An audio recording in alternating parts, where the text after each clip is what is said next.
Hi, I'm Izzy Bee, And I'm Tommy. and we are Black Honey. and you're watching Toasted.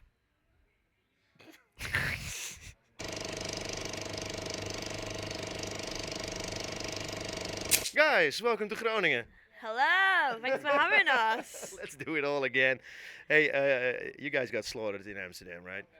Yeah, I saw some really nice pictures of you guys standing on the skates in front of the Rijksmuseum. Yeah. It looked really wholesome, but I mean a lot of different stuff was going on as well. Yeah, that was the afternoon, and then we did the gig, and oh no, that was the day before actually.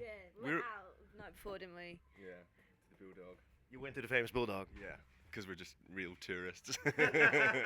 This is actually your first time in Amsterdam, right? Yeah. Amazing, loved it, incredible.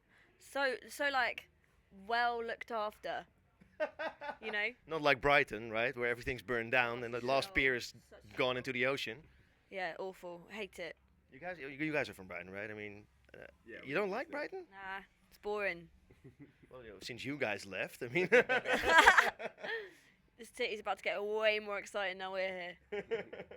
Hey, but you played in the Paradiso. How was the gig? Did it go down well? It was amazing. It was such a cool venue, and we'd heard a lot about it, I think, before other bands that have played there. And they had that picture of Bowie on the side of the venue, which was really nice. Amen to Bowie. And yeah, it was great. The crowd was great, and we've only been to the Netherlands once before, so we didn't really know what to expect, but it was great. It was really good. Because you guys are on a small promo tour right now, right? Well, yeah, it's like 3 dates. We did Paradiso, and then today we've got Eurosonic. We're playing 3 shows. We're starting off with a boat party, then we're doing a show at the Spiegel tent. Is that right? And then we're doing like a midnight secret show at the bowling alley at 2 in the morning. And then tomorrow we're going off to Leeuwarden. Fucking amazing. Hello, that's good. Is that good? Yeah. I've been to Groningen. Is that good? Not that good. That's kind of like the Jewish pronunciation of Groningen. Yeah, I'm working on it. I'm getting there. It's better than Groningen, which is what we thought it was when we came. Hey, you guys should be in the studio making records, right? I mean, not playing here, because everybody's waiting for a full album, I guess, right? Yeah. You only wrote 5 songs, and that's it, basically. Yeah, we've kind of like, it's nice for us to get out of the studio, to be honest. This is all we do at home every day. Like, we're constantly in the studio, so for us it's actually like such an honour and a privilege to be like on the road. Amazing, we're loving it. Proper tourists, like doing all the things, like all coffee shops, like everything. We're going to get some chips and mayonnaise later. Because you did try the famous Febo in Amsterdam. Yeah. You did, I mean, food from the wall, that's what Yeah. they call it. The vending machine sausages. What did you expect? I expected it to be like less delicious than it was. Yeah, it was really good. The quality was great.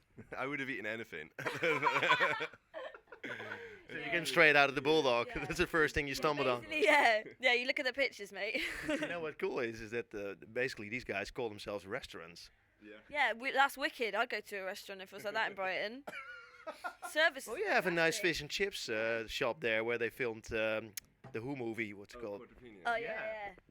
Disgusting food, I might add. Yeah, that fish and chip shop like is one is it's the one over like in yeah, it's like the one over on by Rodine.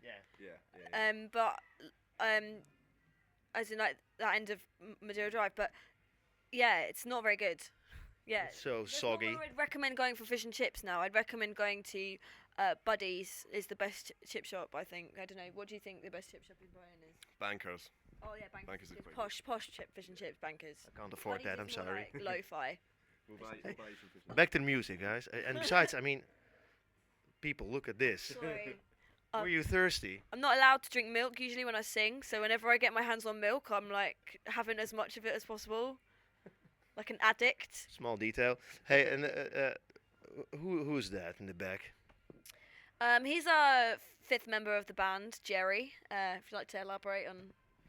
Oh, we just picked him up on the road somewhere a way back, and he sort of fit in, so we kept him. Party's pretty hard. Well, you stage dive with him as well, Yeah. and he's still in one piece, which is special. He's a bit fragile. Yeah, he's had some accidents, but he's been all right. He's fine.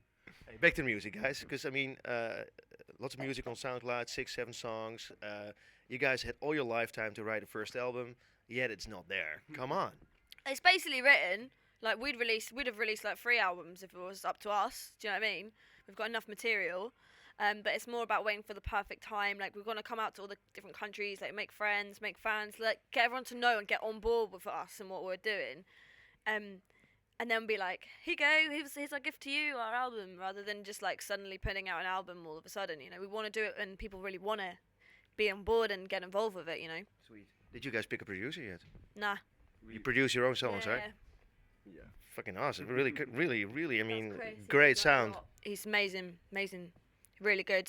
Takes all of our BS when we say, look, change this, change that, mix it too loud, this too quiet. He takes everything. Really good.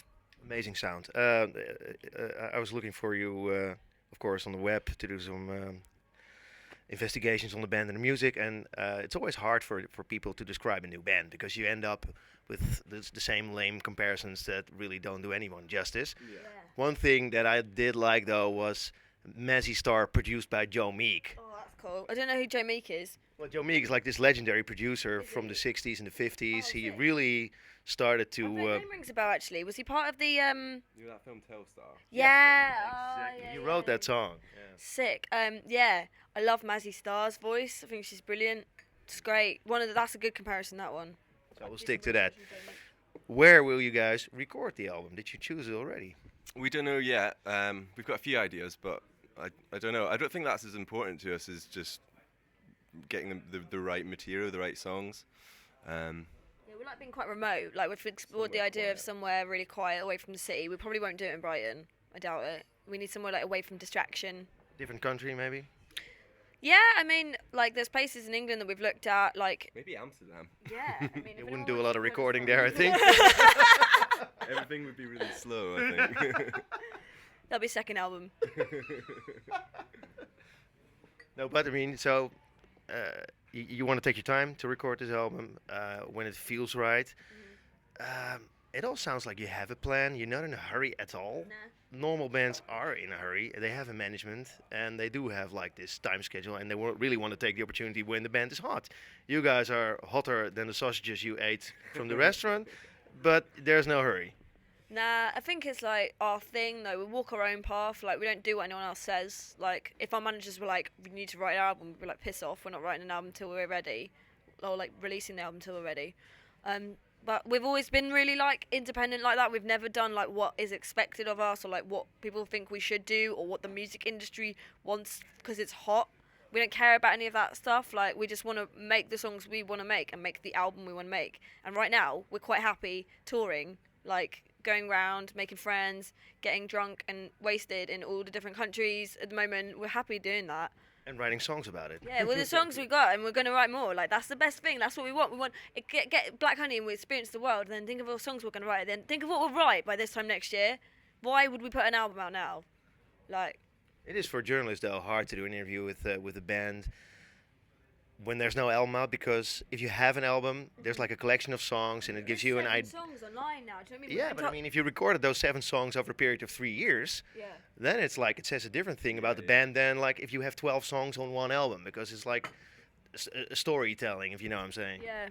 I mean, all of those songs that are out have a lot of story to them anyway, and they all come as like one. Like, for us, they're all part of one thing. I don't know if the album's going to be like a separate entity from how we've got those songs, you know.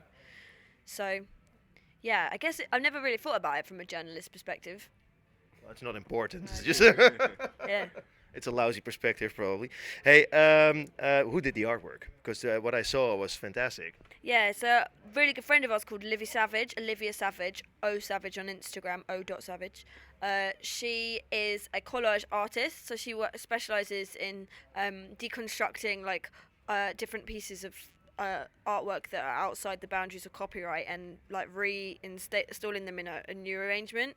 And we met up and we built this idea. She does like quite futuristic stuff, usually like moons and like mountain regions and stuff. And I said, look, I really want to go like retro. It's like the vision of the direction of our band. And somehow in the midst of her being a collage artist, but futuristic-y and taking these vintage ideas, we kind of built the Black Honey vision. I mean, she's brilliant. She astonishes us every time. We'll send through like a brief, or like I'll have like a list of certain things. With Karine, we knew we wanted it to be palm trees. We knew we wanted it to have like a certain Grand Budapest Hotel, Wes Anderson feel, like, and she just came back with that straight away. Like, we had no tweaks. You took the words right out of my mouth, and because I mean, of course, it is the Budapest Hotel, and it made me feel like you guys made it yourself because it really fits the music in the band. Yeah, that's great. I mean, like we work really closely with Libby. With everything, with our production, we're in charge of a production, we're in charge of our creative direction, we're in charge of everything. It's all us. It's all our ideas. 2 songs that stood out, as far as I'm concerned, is Karine. I love that song, especially the lyrics. It was true. It was about a fight with a girlfriend, right? Yeah. She's Karine. She's back at her mum's now in England. She's really named Karine. It is. Yeah, it's funny. Didn't even bother finding a different name. Nah, why would you bother? Like, it's a great name. She loved it. She loved having a song about her. Are you still friends, actually? Yeah, we went out on New Year's Eve together, and then we were at this house party, and there was like a band set up, and they said, "Oh, do you want to like play a song or whatever?" And I was like, "I don't know, not really keen on like jamming with people I don't know." And then Karine was there like, "Play Karine! Play Karine!" I'm like, "All right, fine." Oh no, did you do it? Yeah. Oh no. Everyone was, "Oh, you wrote a song for her?" I was like, "Yes." This is gonna haunt you. I've just found this out. Yeah. You wrote songs about somebody as well. Yeah, but they don't get released. I've got one called Jerry. That's gonna be on the album. How do you guys actually write music? I mean, is it one of you guys brings in an idea, you start jamming and finish a song, or do you guys bring in individual songs yourself? It's kind of it varies really. Sometimes one of us will come in with an idea. Izzy might have written a whole song, and then we'll put music to it, or someone will come in with a riff, or it kind of varies. We don't have one formula because that would just get a bit boring, really. Yeah. We use a lot of demos. We make a lot of like draft demos and stuff. Like, guys kind of tend to filter me in some stuff when I get bored and playing the same chords and that. I'll get like demos through of like things I can work on. So there's always something to work on in different ways. I think it's good to have different ways of writing. How do you demo actually? Because I mean, I'm ancient. I'm when I was into music, playing music, we needed to have tape. You had a small cassette recorder to make your demo. Yeah. But now I did an interview with a guy, and he said, "Well, I'm on a plane. I have GarageBand. I write songs there, and it sounded fantastic." Yeah. It's the beauty of technology, really, isn't it? So how do you guys demo? Like that. Also on GarageBand. Not in aeroplanes, like, but we don't fly anywhere. We have to drive. in the van. No, we've got Logic. All of us use Logic. That's our favourite program to write with. I use drum samples. That's my trick. Like just looping the drum samples and then writing to the drums with the vocals a lot, with playing guitar, recording into that. These guys make more like fully formed demos. Mine are more just like lunatic scrawl. Then we have to like deconstruct them in the studio and work out what it is she's trying to do. Free Izzy time. How many songs do you guys actually have? Because you must have like 50 or 60 by now, probably, right? About 80, probably. So how do you pick the correct ones to record? I mean, everything's recorded. You have 60 songs recorded. Something like that, yeah. Some of them we won't consider songs because they're so old that they don't even come into the peripheral of like what we consider to be a valid song. And some of them don't make it to that stage. So in the recorded bank, there's probably more like 50, 60. Yeah. Because we record everything ourselves, so we don't need to pay for a studio. So it's quite quick and it's quite cheap, which is good because we don't have any money. But so why not release all the music? I mean, if you have 60 songs... 7 songs, they're not enough for you. No, I want more. Isn't it obvious? Wait your turn, you'll get more. I'm so ready for it. Good. So the rest of the world should be ready. You want us to be eager, right? I'm not going to give you another song till you beg. Oh, come on. Well, I will actually. Please. We will. We'll give you songs. March time. We're going to hopefully be putting another EP out. So you guys be back in Amsterdam, right? Because you're playing London Calling Festival. Yeah, we're really hyped about it. What holds the near future for you guys now? More touring? Yeah, we're going to write next week in France, and then we've got some festivals in France in February. Lots of writing, I think. Yeah, that's about it for now. Yeah, we just made a video, but we don't know when it's going to go up. Oh, sweet. Yeah. For which song? I don't know if I can tell you that. Come on. Sorry. I'll get in trouble. I don't want to get in trouble. Come I'll on. get told You off. love getting in trouble because you're in trouble all the time. Yeah. Well, you just have to wait and see, won't you? No. Come on, stay on the socials. You'll find out. I will. Hey, you guys are playing here tonight as well? Yeah, we're playing the Spiegel tent at 10, I think. Yeah, can't wait for that. That's going to be good. And then we're playing in a bowling alley somewhere at 2 in the morning. Yeah, that's like the after party you invited us to. Yeah. Come. Where's Spiegel? Is Spiegel Tent nice? Have you been there? Is it good? Cool. Very nice. Cool. Will Gary be there? Jerry. Jerry? I'm not a natural speaker. You know? Yes, he will. Sweet. Then I will be there too. Hey, thanks so much for your time, guys. Thank you so much. Thank you.